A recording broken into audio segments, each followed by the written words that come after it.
നമ്മളെപ്പോഴും ചിന്തിക്കുന്നത് നമ്മുടെ കസ്റ്റമേഴ്സിന് സീംലെസ് എക്സ്പീരിയൻസ് പ്രൊവൈഡ് ചെയ്യണമെന്നാണ്. അവർക്ക് ഒരു തരത്തിലുള്ള പ്രോബ്ലം വരരുത്, ഒരു പ്രശ്നങ്ങളും വരരുത്. അവർ 100% സപ്പോർട്ട് ചെയ്ത് ഒരു ഇഷ്യൂസും ഇല്ലാതെ അവർക്ക് ആ പർച്ചേസ് ഡെസിഷനോ അല്ലെങ്കിൽ അവർ ഏത് ട്രാൻസാക്ഷനിൽ കൂടിയാണോ അതിൽ കൂടി കടന്നു പോകണം എന്നാണ് നമ്മൾ വിചാരിക്കാറുള്ളത്. ബട്ട് ഇൻട്രസ്റ്റിംഗ്ലി ഹാർവാർഡ് ഒരു റിസർച്ച് നടത്തിയിട്ടുണ്ട്.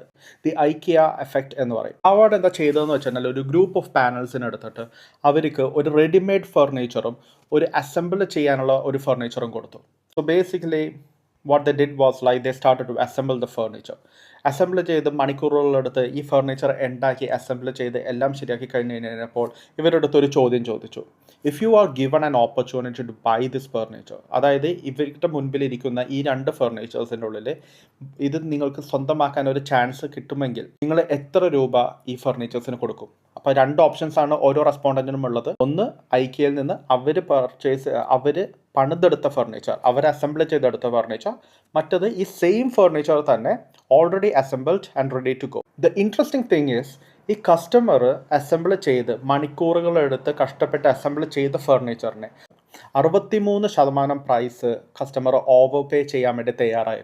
കസ്റ്റമർ സ്വന്തമായിട്ട് അസംബിൾ ചെയ്ത ഫർണിച്ചറിൽ തട്ടലും മുട്ടലും ചെറിയ ഇൻപെർഫെക്ഷൻസും എല്ലാം ഉണ്ട്. കാരണം ഇവരൊരു പ്രൊഫഷണൽസ് അല്ല. But still they were ready to pay 63% more. So interesting എന്താണ് ഇത് പറയുന്നത്? Emotional connect.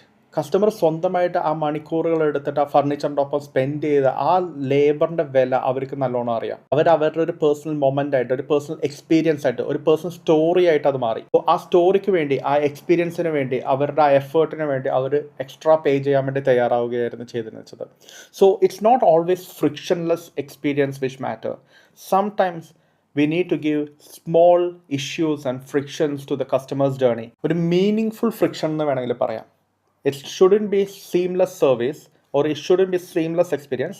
A meaningful friction ഉണ്ടെങ്കിൽ നമ്മൾക്ക് അവരെ എക്സ്ട്രാ ടേക്ക് കെയർ ചെയ്യാനും അവർക്ക് അതൊരു മെമ്മറബിൾ മൊമെൻ്റായി മാറാനും ചാൻസ് വളരെ കൂടുതലാണ്.